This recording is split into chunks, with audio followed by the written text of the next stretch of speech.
Let us do a quick recap of the topics that we have covered till now. So within the requirement definition phase, we have seen that there were initially two different requirements, functional and non-functional.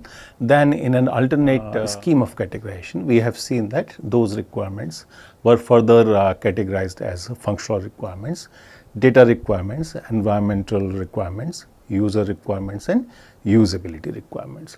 Now the next topic that concerns us is that how do we gather this requirement? Are there techniques available to help us in gathering these requirements? One of the known technique which is widely used across the design discipline is the technique of creating scenarios. Let us look at what these scenarios are and how do we create them.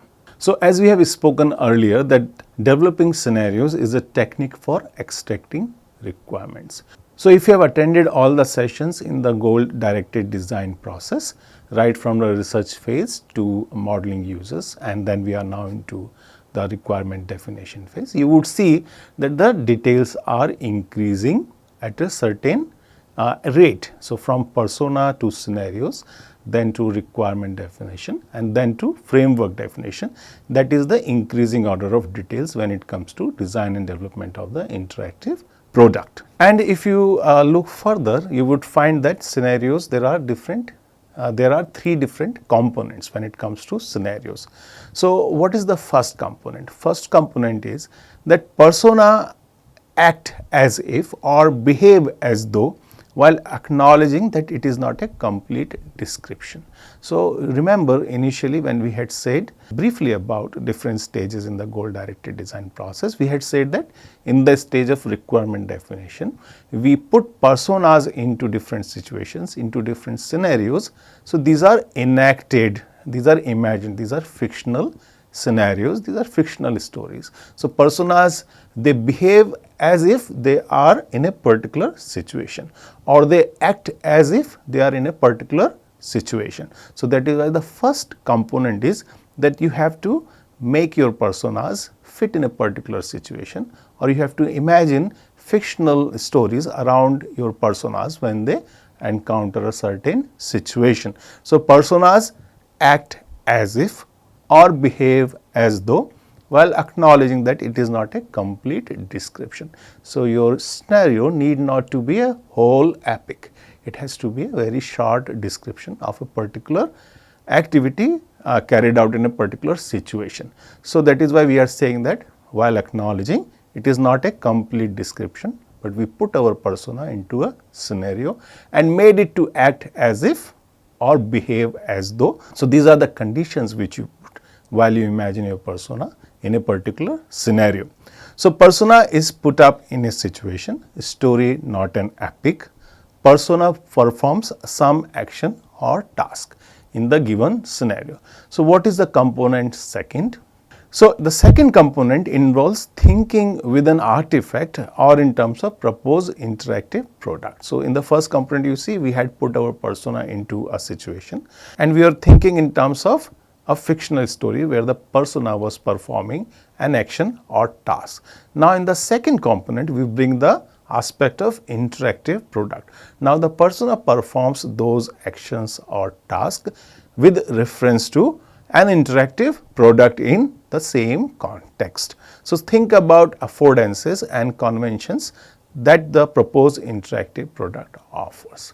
So while you are in component 2, you have to think about all different affordances and different conventions. Let's talk about conventions for a while. So if you are talking about developing interactive products which are to be used on a web platform, there are conventions which are corresponding to web platforms. For example, hyperlinking is one convention. Okay, so you have to hyperlink in a particular way and there is a protocol that governs that hyperlinking. So that is what we mean by convention. So conventions are rules or regulation or protocols which are local to a particular platform that we are going to use. So while you are in phase 2, while you are in component 2 of scenarios, you have to think about different affordances and conventions that the proposed interactive product is going to offer. And again, let me again simplify.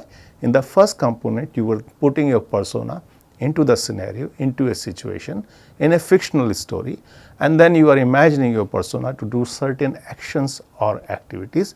Now, in the component 2, those actions or activities that your persona is doing are with reference to the proposed interactive product. So, you bring in the interactive product also in the scenario or the fictional story. So, this is about the component 2 of the scenarios. Now, there is a third component. The third component is the component of decoupling. As a group of designer or a single individual designer who is designing these scenarios, you have to decouple yourself when we think about fictional world in those scenarios. So, you have to think through the perspective of the persona. Decoupling means that you have to detach yourself while you are thinking about how the persona would do certain actions in that scenario. So, decoupling means that you have to decouple yourself as designers when you are thinking about fictional world in the scenario. Think through the perspective of the persona. Okay? It is not the designer who is in the scenario. Imagine all the time, it is not the designer who is in that scenario, it is the persona which is depicted in the scenario. So, you have to think through the perspective of the persona and decouple ourselves from our realities. So, maybe designers are designing this particular scenario or developing scenario in a particular environment. Now, the realities of those environments you have to de-link. You have to de-link those realities with the fictional world of the scenarios. None of that should affect or influence actions of the persona in the fictional world as depicted in the scenario. So, as a designer or as a team responsible for developing prototype, responsible for developing scenarios, you have to essentially decouple yourself, detach yourself. That is what we mean. Decouple yourself means that you decouple from your realities and get into the shoes of the persona while you are imagining the scenario. So, these are the three different components. Let us have a look at these three different components once again.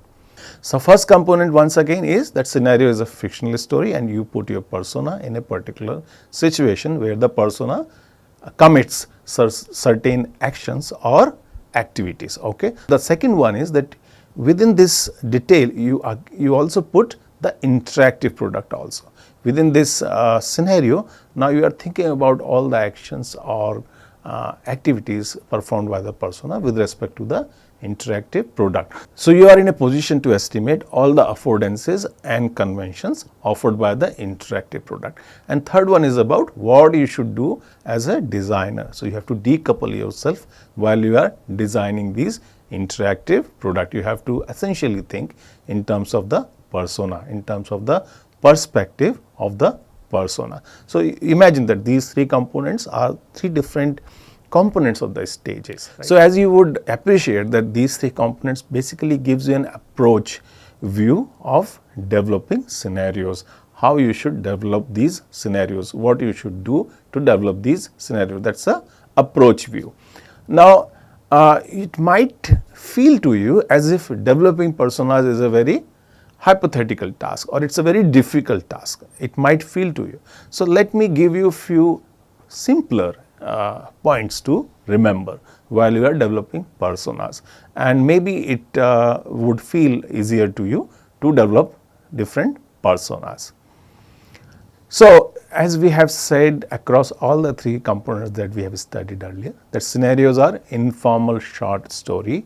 They are not an epic. It need not to be a whole length book with the same persona in different situations. In fact, it could be a very short, maybe 200 word written story, a very short informal story, not an epic. It has to be easily consumable. So, that is one of the things that we have constantly been emphasizing all throughout the sessions, because designers work within a team, within a structure involving different other stakeholders. So, whatever is the outcome of your process should be easily consumable. So, you should make sure that while you are writing or drawing your personas as storyboard, you should do it in as plain language as possible. So one can act out if necessary. So they should be as simple that if one of the design team member or if one of the stakeholders want to act it out, that should also be possible. So that is, if you remember these 4 points and if they seem simple enough to you, let us look at an example of a scenario. So look at your screens. It might be a little crowded screen for you, but I would read along with you. So Sarika finds her book, that is the title of the scenario. Okay. So last week, Sarika wanted to issue a specific book on interaction design from her institute's central library. She got to know about this book while she was attending a seminar on interaction design with her batchmates. She found the topic quite interesting and wanted to go through the book to know more about the topic. But there was a problem. What was the problem? She could only recall the year in which the book was published. That was 2016, but not its exact title. That happens with most of us in a library situation. We either remember the title of the book but forget when it was published, or some details which are corresponding to the book or the article of interest we keep forgetting. So that's a limitation of our working memory. But anyways, go through the scenario further. But there was a problem. What was the problem? She could only recall the year in which the book was published, and that was 2016 in this scenario, but not its exact title. She went to the library with her RFID tagged ID card. She passed through the security gates and found a digital kiosk towards her right side. She realized that it would be better if she could collect information of the book prior to approaching its physical location in the library. After all, it is usually very difficult to locate a book in the library unless one knows its library number. Let us move to next slide to read the scenario completely. Sarika started interacting with the library kiosk, which was, remember in the last slide, it was reported to be on her right side when she was entering the library. Sarika started interacting with the library kiosk. She found that she could search the book catalog either by thematic keywords. In her case, it was interaction design, or by the date. Out of all the other available options, she couldn't find the one which would let her search for a book on interaction design published in 2016. It would have been nice for her to see a list of all the books on interaction design published in 2016. In that case, she would have easily located the specific title of the book and its library number, and eventually the book on the shelf. However, anyways, she kept on trying by using interaction design as a thematic keyword. After a few minutes of interaction with the kiosk and looking through a long list of books on interaction design, she located her book of interest and recorded its library number on a piece of paper. She finally got her book and was happily looking forward for some interesting discoveries while going through the book.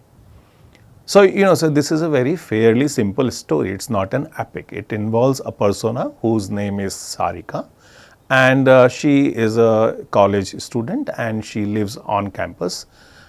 And she has attended one seminar on interaction design last week with her batchmates, and she found the topic quite interesting, and that motivated her to find a book on interaction design. And it appears to her that the book was published in 2016 and she doesn't remember the exact title of the book. So these are the conditions under which she enters the central library of the institute with her RFID tagged ID card. She entered through the security gates and found a digital library catalog kiosk towards her right side. She started interacting with that kiosk and she found that she could only search either by the thematic keyword or by the date, and there was no, in all the other possible options that she had, there was no option that could let her search with both the keyword and the date. Had that been the case, it would have been easier for her to locate the book. But as you can see, she was quite a persistent character. She kept trying with the thematic keyword until she finally found the book of her interest, and she was happily looking forward to read that book to know more about the discipline or the topic of her interest. So that was fairly a short scenario. What do we learn from this short scenario? Let us look at those aspects in the slides to continue. In your slide, if you look that the scenario, even a shorter scenario like this gives you useful insights about user goals and motivations. So go through this line. It says that she found the topic quite interesting and wanted to go through the book to know more about it. So that was her motivation, or that was her goal. To know more about a particular topic of interest was the goal or motivation of the user in this case. And what that helps us do, if you are aware of goal or motivation, you can estimate the fit criterion. Remember the earlier slides in this session where we were showing you the requirement template. Within that template, there was a mention of fit criterion. What was that? That was mention of a condition where a requirement is seen as fulfilled. Okay. So if you know the goals of the user, you can estimate the fit criterion to satisfy that goal. So it is important to write somewhere goals and motivation of your persona in the scenario. That will help you estimate the fit criterion. Okay. Now let us move to the next learning. The environment which surrounds the interactive artifact or interactive product. So she went to the library with a RFID tagged ID card. She passed through the security gates and found a digital kiosk towards her right side. So this is we are trying to depict the environment around the persona. And what does it help us do? It helps us understand different physical barriers and presence of different other actors. So maybe the security guard is the other actor, and presence of physical barriers maybe like the security gate that you are entering. If that gate is closed, you have no access to the library, or if your RFID tagged ID card is not there with you, you have no access to the library kiosk. So this is the environmental factor. So if you are writing a scenario, you must also report somewhere the environmental factor. That will help you understand the physical barrier or presence of other actors.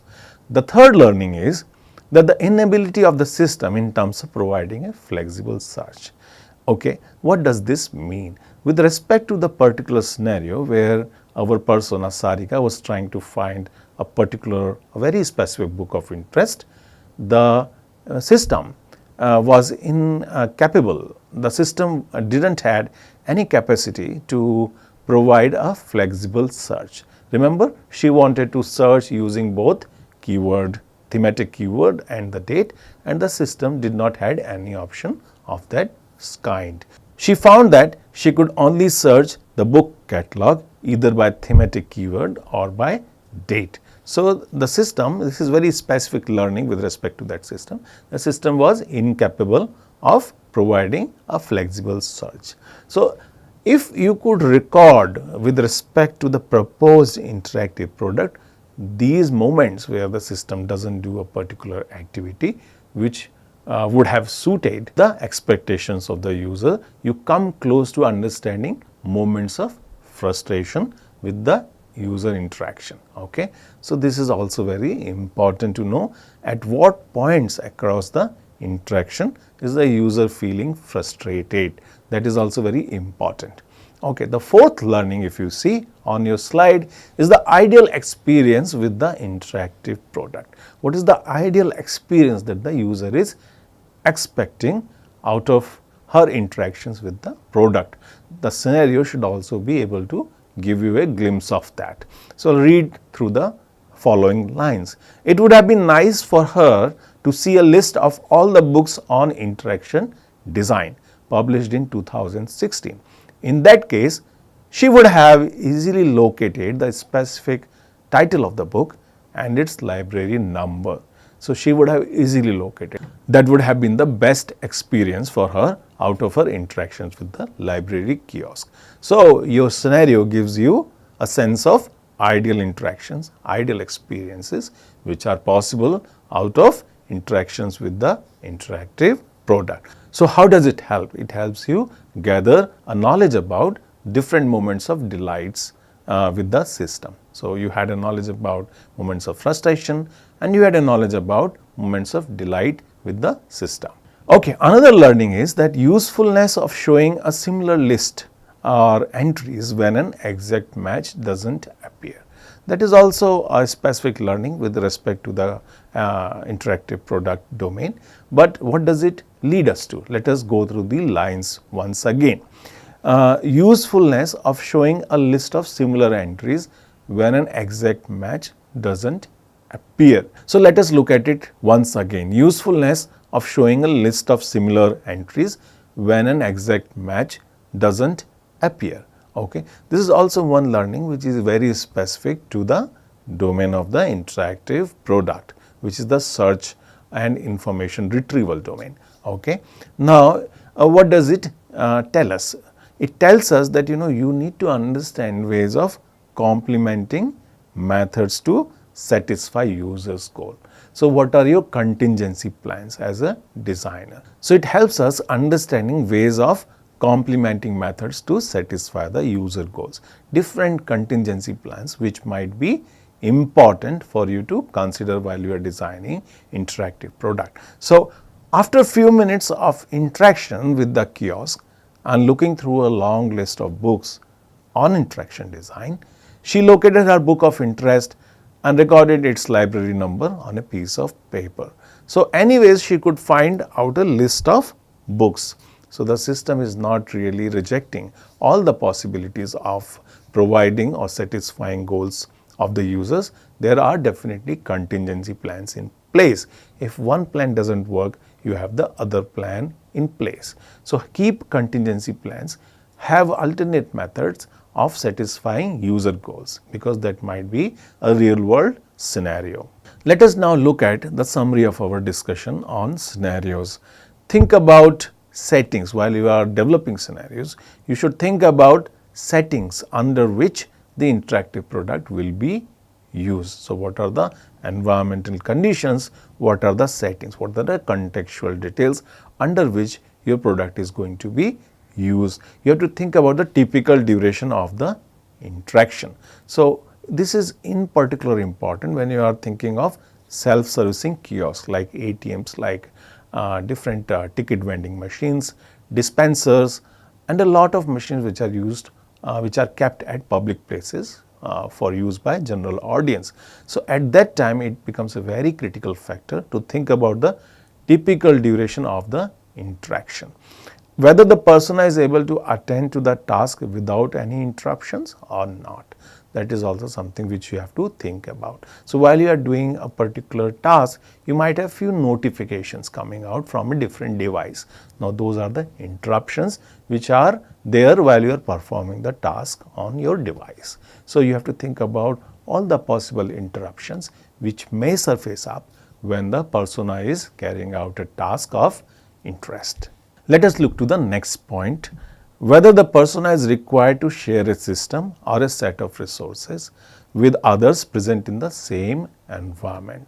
That is also very critical, and we have seen relevance of knowing about these things in the requirement section earlier. So, whether people are sharing resources, whether it is most likely to be a scenario when your users are sharing resources or a different system or an interactive product with others present in the same environment. A knowledge of that is also very critical. You have to think about conditions for integration with other interactive products. So, maybe the user is not really devoid of all the interactive product. He or she might be he or she might be interacting with one or several of these interactive products at any given point of time. So, the proposed interactive product should integrate with those existing products or should have a. So, you have to think about the conditions of integration of the proposed interactive product with the existing set of interactive products. Okay, you have to also think about the activities undertaken by the persona to meet her goals. Okay, that is also very important. Now, it is important to kind of know what are the expected outcomes of the interactions. So, you have to understand or estimate all the possible outcomes out of an interaction with the interactive product. In case of the library kiosk, one of the possible outcome was that users have the information on the book of interest and they are happy with that. So, it is also important to know the expected outcomes of the interactions with the interactive product. You must estimate all the possible outcomes out of an interaction with the product. So, there might be breakdowns, there might be success, there might be failures, there might be errors, there might be error recoveries. You have to imagine and estimate all of these several outcomes out of interaction with the interactive product. Complexity level, that is also very important. Complexity level corresponding to the persona's skills, domain and technology knowledge. Okay. So, different users may have different skills, they may have a different domain or technology knowledge.